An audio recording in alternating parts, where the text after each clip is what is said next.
मुझे ईश्वर में विश्वास करना कठिन लगता है। मुझे ईश्वर में विश्वास करना कठिन लगता है।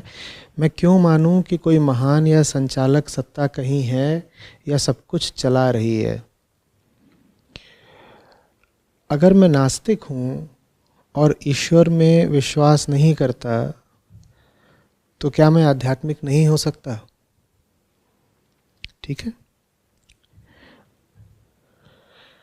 अच्छा मुद्दा है, सबके काम आएगा। इस पर मैं कुछ बोलता हूँ, फिर आप अपनी बात या जिज्ञासा सामने रखिएगा। देखिए, अध्यात्म किसी दैवीय सत्ता पर विश्वास करने के बारे में बिल्कुल भी नहीं है। ठीक है, अध्यात्म बिल्कुल नहीं कहता कि आपको किसी भगवान या ईश्वर पर विश्वास होना चाहिए, करना होगा, बिल्कुल भी नहीं। समझिएगा, शुरुआत कहाँ से होती है अध्यात्म की? अध्यात्म का अर्थ होता है मार्मिक अर्थ भी और शाब्दिक अर्थ भी, स्वयं को जानना, स्वयं को साफ जानना, गहराई से जानना। अधि आत्म, अधि आत्म। और ये जो अधि है ये वैसा ही है जैसा अधिक में इस्तेमाल होता है। अधिक में जब आप अधि का प्रयोग करते हैं तो वो किसका सूचक होता है?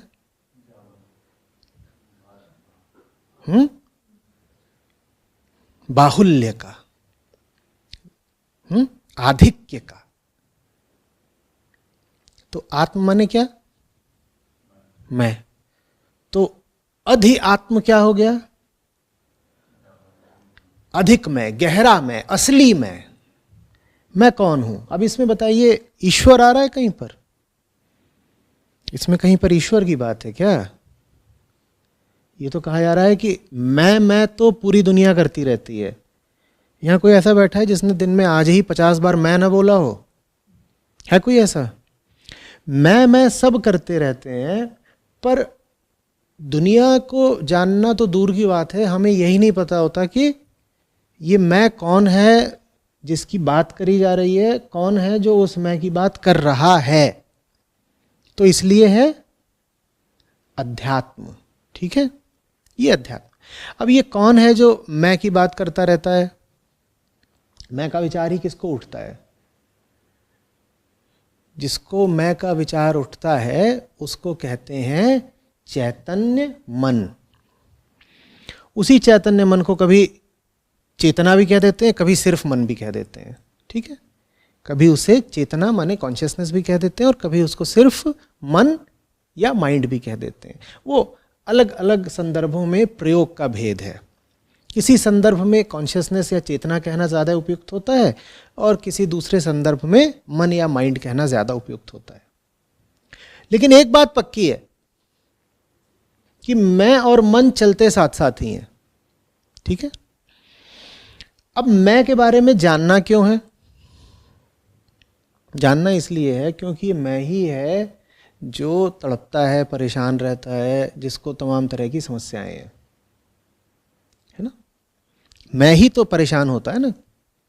कुछ और परेशान हो तो क्या वो बात आपके लिए समस्या बनेगी? कहिए। उस दीवार पर, वहां पर पेंट थोड़ा सा झड़ रहा है, ये बात आपके लिए बहुत बड़ी समस्या हो सकती है क्या? हो सकती है अगर उस दीवार का मैं से नाता हो, नहीं तो कोई बड़ी समस्या नहीं है। आपकी आज तक जितनी भी समस्याएं हैं वो वास्तव में किसके लिए हैं? वो दीवार भी समस्या हो सकती है अगर वो दीवार आप कहें कि मेरी दीवार है। ठीक, उस दीवार के साथ कुछ भी हो रहा हो समस्या बन सकता है अगर उसके साथ मैं जुड़ गया तो समस्या नहीं होती, मैं के लिए समस्या होती है। तो देखने वालों ने ये देखा, उन्हें ताज्जुब हुआ, बोले अचंभे की बात है, समस्या बदलती रहती है, जिसको समस्या हो रही है वो निरंतर है। किसको है समस्या? मैं को। तो उनको थोड़ा सा फिर संदेह हुआ। वो बोले फिर समस्या समस्या है या मैं समस्या है? क्योंकि जो चीज आज समस्या थी वो कल नहीं रहती, और जो चीज आज बहुत प्यारी है वो कल समस्या बन सकती है। तो ये समस्याएं तो आती जाती रहती हैं, लेकिन जिसको समस्या है वो अपनी जगह बैठा हुआ है, उसकी करतूतें नहीं खत्म हो रही। वही है जो दुखी है, वही है जो दुखी करे जा रहा है। तो उनको कुछ कौंधा। उन्होंने कहा फिर असली समस्या कहीं बाहर नहीं है, असली समस्या भीतर ही है। जो समस्याग्रस्त है वही असली समस्या है। जिसको समस्या है, जिसको समस्या है, कहिए, वो ही समस्या है। सबसे बड़ी नहीं, एकमात्र। जिसको समस्या है वो ही समस्या है। The problem is the problem, the diseased, ठीक है ना, रोगी ही रोग है। वो तो कहा फिर तो सब उल्टा पुल्टा हो गया। जैसे ये बात समझ में आती है किसी की भी जिंदगी में, सब उलट पुलट हो जाता है, उसकी पूरी नजर बदल जाती है, दृष्टि अंतर्गामी हो जाती है। आ रही बात? और ये मन और मैं साथ साथ चलते हैं। ये भी देख लिया कि मैं के साथ कुछ भी जोड़ लो वो उसे धीरे धीरे समस्या बना ही देगा, क्योंकि मैं या मन तो है ही समस्या का दूसरा नाम। फर्क नहीं पड़ता इनके साथ क्या जोड़ा, जो कुछ भी जोड़ा वही समस्या बन जानी है। तुम ऊंची से ऊंची चीज, शुद्ध से शुद्ध चीज मन के साथ जोड़ लो, मैं से उसका नाता कर लो, वो चीज भी समस्या बन जाएगी। कुछ ऐसा हो नहीं सकता जो आज आपको बहुत शुभ लगे, बहुत प्रीतिकर लगे, बहुत आकर्षक लगे, और जीवन के किसी न किसी मुकाम पर आपके लिए वो अरुचिकर समस्या ना बन जाए। वास्तव में आप अपनी समस्याओं का अगर थोड़ा सा विश्लेषण करेंगे तो दिखाई देगा कि बहुत सारी समस्याएं ऐसी ही हैं जो कभी बहुत सुहानी थीं। जो चीज़ आज सुहानी होती है वो कल समस्या कैसे बन जाती है? इसका मतलब है कि चीज़ नहीं बदल जाती। चीज़ को दोष मत देना। ये मत कह देना कि लोग मौसमों की तरह होते हैं और फिर बदल जाते। नहीं, लोग नहीं बदल जाते। तुम्हारे भीतर कुछ ऐसा बैठा है जो इतना हुनरमंद है कि तुम उसको गंगा जल भी दे दो तो वो उसको जहर बना देता है। क्या नाम है उसका? अहम। उसी को मैं बोलते हैं ना, अहम माने मैं। हमारे भीतर कुछ ऐसा बैठा है जिसके साथ कुछ भी जोड़ दो वो उसको खराब ही कर देता है? जैसे आपके हाथ में ही गंदगी लगी हो, इसमें कुछ भी डाल दिया जाए तो क्या हो जाएगा वो? तो हम ही गंदे हैं, हमसे किसी भी चीज़ का नाता हुआ नहीं कि वो चीज़। लेकिन अगर गंदा बना रहना है तो ये स्वीकार क्यों करें कि हम गंदे हैं? फिर तो आवश्यक हो जाता है दोष दूसरे पर डालना। अध्यात्म वहाँ शुरू होता है जहाँ आप ये लगाई बुझाई, दोषारोपण, इन सब चीज़ों में रस लेने से थोड़ा ऊपर उठ जाते हैं। नहीं तो हमें इसी बात में बड़ा मज़ा रहता है। क्या समस्या थी, कष्ट भोगा, लेकिन इल्ज़ाम किसी पे लगा दिया। हर व्यक्ति अपनी नज़र में पीड़ित और शोषित ही बना रहना चाहता है ना? आप जितने बड़े विक्टिम हैं उतनी ज़्यादा आपको फिर सहानुभूति मिलती है और मुआवजा भी मिलता है। तो मैं क्यों ना ऐसे जीऊं जैसे मैं जीवन के हाथों बहुत प्रताड़ित रहा हूं। और जहां आप ये कहेंगे कि मैं तो प्रताड़ित रहा हूं, तहां आपने उंगली मैं से विपरीत ही किसी दिशा में उठा दी। आपने नहीं उठा दी, किसने उठा दी है? मैंने ही उठाई है। और वो बड़ा मुस्कुरा रहा है, कह रहा फिर बच गए। असली चोर भीतर बैठा है और दुनिया भर पर इल्जाम। अध्यात्म वहां शुरू होता है जहां आप ये समझ जाते हो कि जो असली चोर है इसे तुम कोई भी चीज़ दोगे, इसका रिश्ता किसी भी चीज़ के साथ बनाओगे, इसे तुम कुछ भी खिलाओगे पिलाओगे, ये उसे गड़बड़ ही कर देगा। और अगर ये उसे गड़बड़ कर ही देगा तो क्या आएगा इसके हिस्से में? वही पुरानी बेचैनी जो इसे आज तक मिली है, वही सब पुरानी समस्याएं जिनसे ये आज तक ग्रस्त है। तो क्या करें फिर? करना ये है कि मन की सीमा तक बिल्कुल जाना है। करना ये है कि मन में बैठे नहीं रहना है। मन के पार कहाँ जाना है वो हमें नहीं पता। अब ये बात बहुत सूक्ष्म होती जा रही है, जो ध्यान देंगे सिर्फ उनको ही समझ में आएगा। मन के पार जाने की बात भी मन की ही एक कल्पना है। तो मन के पार क्या है हम ये नहीं जानते, लेकिन इतना हमें बिल्कुल आश्वस्त होकर रहना है कि मन के भीतर तो कष्ट ही है। ये अध्यात्म का अगला चरण है। मन के भीतर तो कष्ट ही है, मन के बाहर क्या है ये हमें नहीं सोचना है। मन के भीतर कष्ट है, ये बात अच्छे से जिसको समझ में आ गई वो फिर कुछ और चीजें भी देखता है। वो कहता है मन के भीतर दो तरह की चीजें हैं। मन के भीतर दो तरह की चीजें हैं। एक वो जिनको आप सीधे सीधे कह सकते हो मटेरियल या भौतिक, ठीक है? जैसे कलम, ये मन में है ना कि नहीं है? मेरी कलम मन में है कि नहीं है? पहले ये। दूसरी वो जिनको आप भौतिक रूप से कहीं नहीं देख सकते, पर वो विचार की तरह, भावना की तरह मौजूद रहते हैं। क्रोध हाथ में लिया जा सकता है? मोह हाथ में लिए जा सकते हैं क्या? निराशा का कोई रंग होता है? नहीं होता ना। पर ये सब मन में होते हैं कि नहीं होते? दिक्कत तब होती है जब हम सोचते हैं कि भौतिक या मानसिक सिर्फ वो चीजें हैं जो हमें दिखाई देती हैं, हाथ में पकड़ के आती हैं, ठीक है? नहीं, ऐसा नहीं है। मन में वो भी है जो स्थूल रूप से भौतिक है, जैसे कि ये कलम, और मन में वो भी है जो सूक्ष्म रूप से भौतिक है, जैसे कि विचार। दोनों क्या है? दोनों मानसिक है। पर अपनी सुविधा के लिए हम एक को कह देते हैं मटेरियल और एक को कह देते हैं मेंटल। एक को क्या कह दिया? मटेरियल, और दूसरे को कह दिया मेंटल। हैं दोनों ही मटेरियल, या ये कह दो कि हैं दोनों ही मेंटल।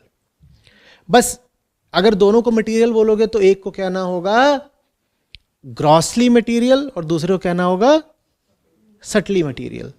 और अगर दोनों को मेंटल बोलोगे तो एक को कहना होगा ग्रॉसली मेंटल और दूसरे को कहना होगा सटली मेंटल। बात समझ में आ रही है अच्छे से?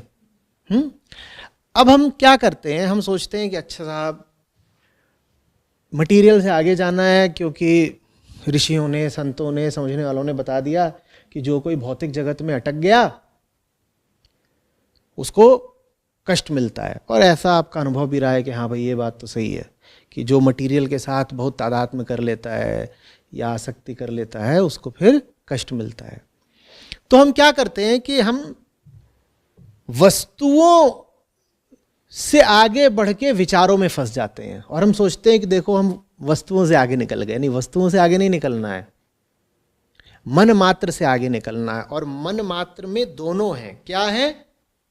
स्थूल ग्रॉस तल पर क्या है? मन में वस्तुएं हैं। और सूक्ष्म सटल तल पर क्या है? मन में विचार है। विचार भी मानसिक ही हैं। विचार में अगर आप फंस गए तो आप मन से आगे नहीं निकल गए। अगर आप किसी विचार में हैं तो इसका मतलब ये नहीं कि आप मन से आगे निकल गए। इसीलिए फिर उपनिषद बहुत जोर दे दे के बहुत बार बार आपको बोलते हैं कि जो सत्य है, सच्चाई है, वो मनातीत है, मन के आगे है। वो कल्पनातीत है, वो कल्पना के आगे है। वो अचिंत्य है, उसके बारे में सोचा नहीं जा सकता।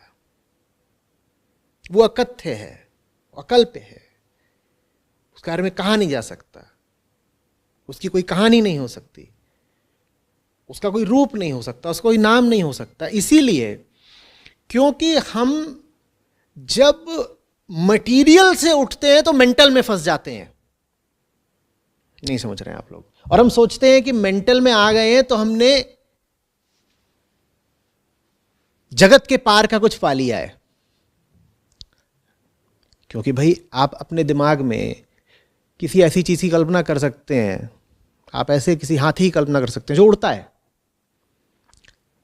वो एक विचार है, उड़ता हुआ हाथी। अब उड़ता हुआ हाथी जमीन पर तो होता नहीं, तो उड़ते हुए हाथी का विचार करके आप अपने आप को ये दिलासा दे सकते हैं कि अब आप जगत से आगे निकल गए, आप किसी और लोक में निकल गए। क्योंकि इस लोक में उड़ते हुए हाथी तो पाए नहीं जाते ना। और फिर आप बहुत खुश हो सकते हैं, आप कह सकते हैं मैं आध्यात्मिक हो गया, क्योंकि अब मैं इस लोक से संबंध नहीं रखता। इस लोक में तो चलने वाले हाथी होते हैं और मेरी कल्पना में क्या है, उड़ने वाले हाथी। तो अब मैं आध्यात्मिक हो गया। नहीं, आप आध्यात्मिक नहीं हो गए, आप अभी भी विचारों में ही तो घूम रहे हैं ना। और जो भी चीज आपके विचार में आ सकती है वो है मानसिक ही। आप कहां फंसे हुए हैं? जो भी चीज आपके विचार में आ सकती है, जिस भी चीज का आप वृहद वर्णन कर सकते हैं, जिस भी चीज की आप कहानियां सुना सकते हैं, जिस भी चीज की आप कल्पना कर सकते हैं, उसको रूप दे सकते हैं, वो सब आपके मन के भीतर का ही है। और भूलना नहीं है कि मन के भीतर का जो कुछ भी है वही तो हमारे कष्ट का कारण है। समझ में आ रही है बात? गड़बड़ समझिएगा अच्छे से कहां होती है। मटीरियल है, मेंटल है, और बस ऐसे ही काम चलाऊ तरीके से अपनी सुविधा के लिए मैं कह देता हूं मिस्टिकल है। चलिए बढ़िया है, 3 M बन गए। सबसे नीचे क्या? मटीरियल। उससे ऊपर क्या? और उसके ऊपर क्या? हम मेंटल को ही मिस्टिकल समझ लेते हैं, ये गड़बड़ हो रही है। हम मेंटल को ही मिस्टिकल समझ लेते हैं। तो घूम अभी अपने मन के भीतर ही रहे हैं, लेकिन दावा यह है कि साहब हम तो मिस्टिकल हो गए, क्योंकि हम उड़ने वाले हाथी की बात करते हैं ना। हम उड़ने वाले हाथी की बात करते हैं। अब समझ में आ रहा है कि धर्म में इस तरह की कहानियां खूब क्यों हैं। ऊंट जो सागर में तैर रहा है, हाथी जो हवा में उड़ रहा है, जादुई कालीन, और ये सब कहानियां धर्म में खूब हैं कि नहीं है? वो इसीलिए हैं। यही भूल हो गई है। मटेरियल को क्या मान लिया है? मेंटल को क्या मान लिया है? मिस्टिकल। अरे बाबा, अगर आप किसी कालीन की कल्पना कर सकते हो जो उड़ रहा है, तो वो सीधे सीधे भौतिक बात है। उसमें कौन सा अध्यात्म? अध्यात्म का तो मूल सिद्धांत है कि जो कुछ भी मन के भीतर है उस पर अटकना नहीं है, उसे बहुत आदर, सम्मान, महत्व, तवज्जो नहीं देना है। तो तुमने ये उड़ते हुए हाथी को इतना सम्मान क्यों दे दिया, उसे इतना महत्वपूर्ण क्यों बना दिया? समझ में आ रही है बात? अब आप समझिए कि ये जो ईश्वर, भगवान या जो गॉड की परिकल्पना है वो क्या चीज है? वो मेंटल ही तो है ना, मानसिक ही तो है ना, वैचारिक ही तो है, एक सोच ही तो है। इसीलिए अध्यात्म में किसी ईश्वर या भगवान का कोई स्थान नहीं होता, बिल्कुल भी नहीं, एकदम नहीं।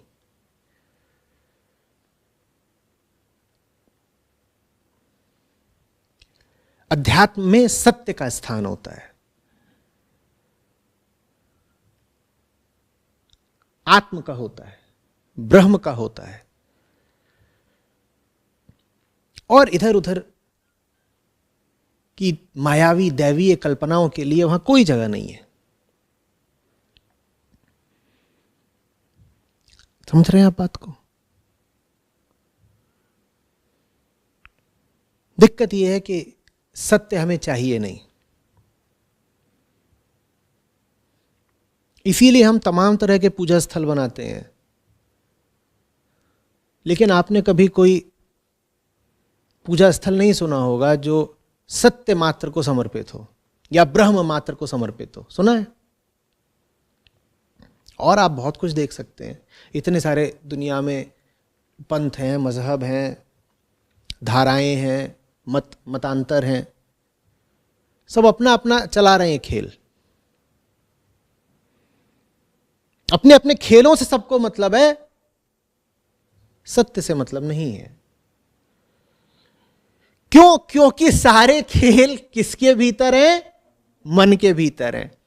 और अहम को तो बहुत अच्छा लगता है मन के भीतर ही घूमना। मन तो अहम का घर है। मन क्या है? अहम का घर। मन वो सुरक्षित घेरा है जिसके भीतर अहम प्रश्रय पाता है। मन की सीमा पर कटीली बाड़ लगी हुई है,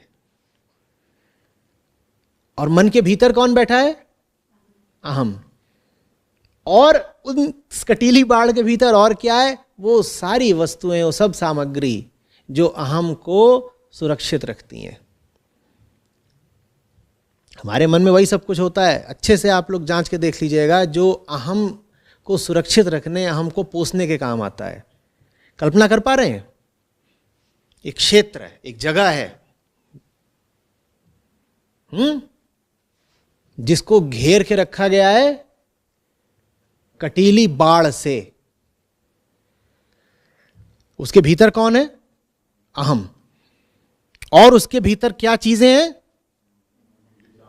हाँ, विचार, दुनिया, लोग, ये वो सब कुछ क्या है जो अहम को पोषण देता है। अब अहम उस सुरक्षित क्षेत्र में बैठ करके मौज मनाता है। बाढ़ क्यों लगाई गई है? किसके खिलाफ? हाँ, जिसने बाढ़ लगाई है वो सोचता है वो बाढ़ लगाने से सत्य को बाहर रख लेंगे। जानते हो, उस बाढ़ के भीतर हमारे सब मंदिर, मस्जिद, गिरजे, सब पूजा स्थल, सब ईश्वर भगवान, ये सब भी हैं। वो सब मन के भीतर के ही हैं, और अहम उनके साथ खुश रह लेता है। सत्य के साथ अहम खुश नहीं रह सकता।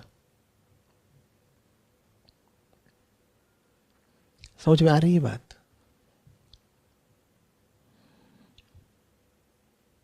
वास्तव में तो अध्यात्म धर्म का ही परिष्कृत रूप है,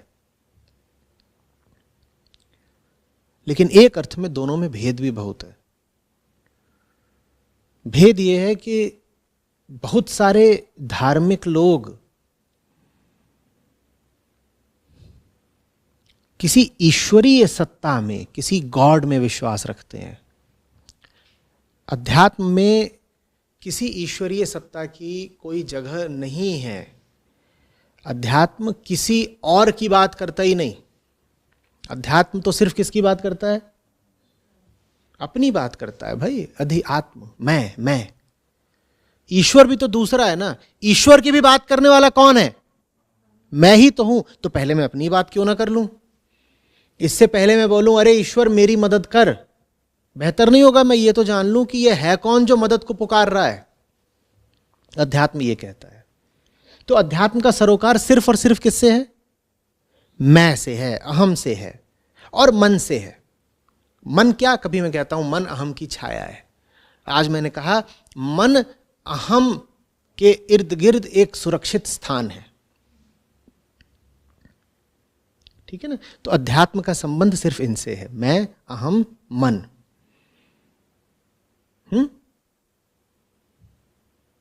और इनसे जब संबंध रखता है अध्यात्म, तो जान जाता है कि इनकी परेशानी का कारण है वो सब सामग्री जो इन्होंने अपनी बाड़ में, अपने घेरे में संचित कर रखी है। तो क्या करना है? अगर परेशानी से मुक्ति चाहिए तो क्या करना है? जो कुछ भी करना है वो करने का ख्याल उस घेरे के भीतर से ही आ रहा है। तो इसीलिए कुछ नया नहीं करना है, क्योंकि आप जो भी कहेंगे आपको करना है, वो विचार कहाँ से आ रहा है? आपके अनुभवों से आ रहा है, आपकी कल्पनाओं से आ रहा है, आपने जो पढ़ा है, आपको जो चीज़ें आसपास दिख रही हैं वहीं से आ रहा है। तो इसीलिए आगे की बात नहीं करनी है, क्योंकि आगे की बात आप कर ही नहीं सकते। आप कहाँ बैठे हो? उस घेरे के भीतर। तो आप जितनी भी बात करोगे कहाँ की करोगे?